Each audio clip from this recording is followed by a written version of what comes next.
खट्टा खाने वाली चुड़ैल। रात को अचानक राधिका मौसी को किचन से कुछ गिरने की आवाज आई। उन्होंने बाहर निकल के देखा तो किचन में उन्हें कोई सफेद साड़ी में दिखा।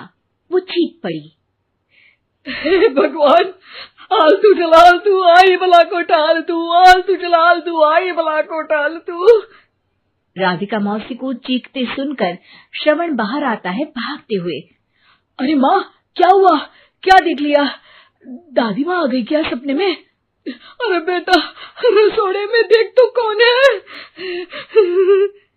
श्रवण रसोड़े में झांक कर देखता है और उसे कोई नहीं दिखता अंदर। अब रसोड़े में तो कोई नहीं है माँ। कोई सफेद साड़ी में नहीं है क्या? नहीं माँ, कोई भी नहीं है। चिल्लम चिल्ली की आवाज सुनकर काजल भी वहां आ जाती है। अब क्या हो गया माँ जी? अरे बेटा, रसोड़े में एक चुड़ैल थी सफेद साड़ी में। अरे क्या कर रही थी वो अंदर? अरे बताया नहीं, कल आएगी ना तो पूछ लूंगी। चुड़ैल जी, आपका क्या प्लान है? माँ जी, रात बहुत हो गई है, आपने कोई बुरा सपना देखा होगा, चलिए सो जाइए। राधिका मौसी सोने तो चली जाती है, पर उनको रात भर नींद ही नहीं आती। वो कुछ भी उलझुल बातें सोचने लगती है। कहीं चुड़ैल की वजह से तो घर में टेंशन नहीं हो रहा, कहीं उसी की वजह से तो वो दादी नहीं बन पा रही। सुबह जब राधिका मौसी रसोड़े में छानबीन करती है तो पाती है कि नींबू का अचार गायब है।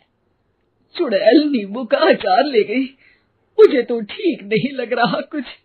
चुड़ैल को भी पता है कि जिंदगी का असली मजा तो खट्टे में ही है।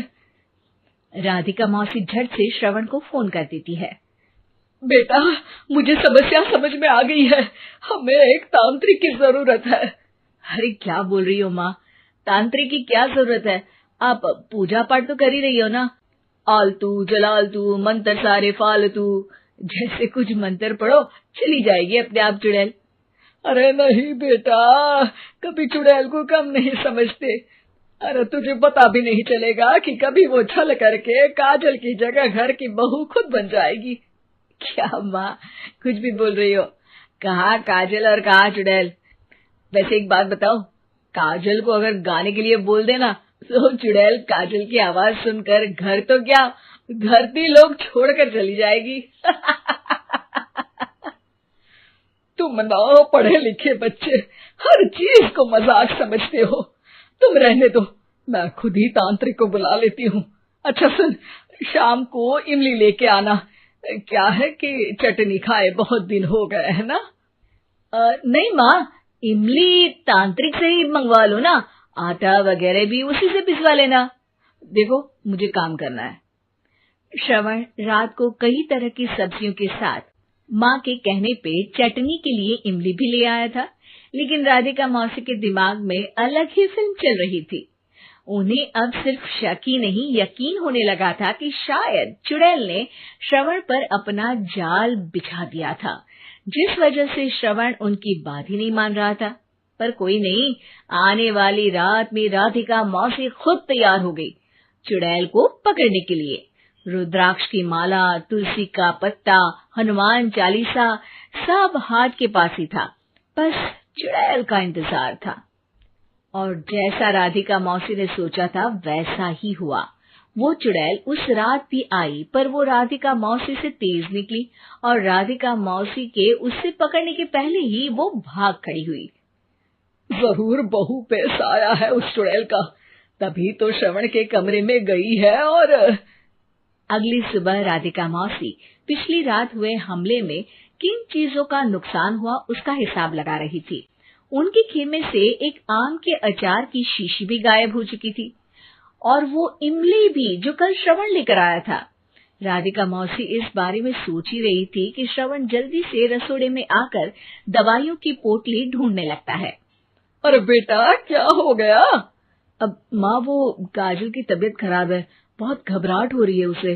हे भगवान, मैंने पहले ही कहा था कि तांत्रिक को बुला लेते हैं, पर नहीं, अब देखो उस चुड़ैल ने काजल को अपने वश में करना शुरू भी कर दिया है। हालांकि श्रवण भूतों में विश्वास नहीं करता था, पर अब वो भी डर जाता है और राजी हो जाता है एक तांत्रिक को बुलाने के लिए। कुछ ही घंटों में तांत्रिक आ जाते हैं और राधिका मौसी तांत्रिक जी को सब बता देती है। घोर संकट, घनघोर संकट, चुड़ैल को मारू जोर चाकट, ओम भट स्वाहा खटखा के आहा। अरे ये क्या मंत्र है? मेरे खुद के ओरिजिनल मंत्र है, कल रात को ही लिखे हैं, अच्छे लगे तो दाद चाहूंगा। एक और मंत्र सुनो। अर्ज किया है आब्राकडाब्रा, दिल्ली बम्बई आगरा, चंदा मामा सोवरले सुरन मामू जारा। ये मंत्र है? अरे कोई 40 वालीसा पढ़ो ना। वक्त कम है, 40 नहीं पड़ेंगे, 20-25 में काम चलाना पड़ेगा। अलक निरंजन जाके लंदन, मुफ्त का मंजान घिस मेरे नंदन। अरे जल्दी करो तांत्रिक जी, जल्दी करो। तांत्रिक अपने उल झलूल मंत्र पढ़ने लगता है। श्रवण को तांत्रिक पे शक होता है। वो अपने एक डॉक्टर दोस्त को कॉल कर देता है ताकि कोई अनहोनी हो तो इमरजेंसी में चीजें मैनेज हो जाए।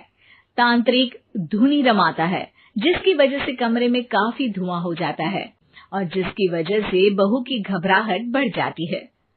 अब भागेगी चुड़ैल। हाँ। बहू खांसते हुए धुएं से बचने के लिए बाहर चली जाती है।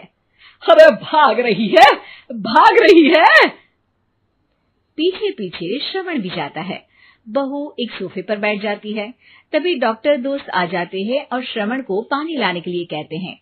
थोड़े चेकअप के बाद डॉक्टर कहते हैं, मेरे हिसाब से जाप का काम पूरा हो गया है। क्या मतलब? अरे कुछ भी नहीं माँ, कोई चुड़ैल नहीं है, खुशखबरी है, अब दादी बनने वाली है। मगर वो सब अचार के डब्बे।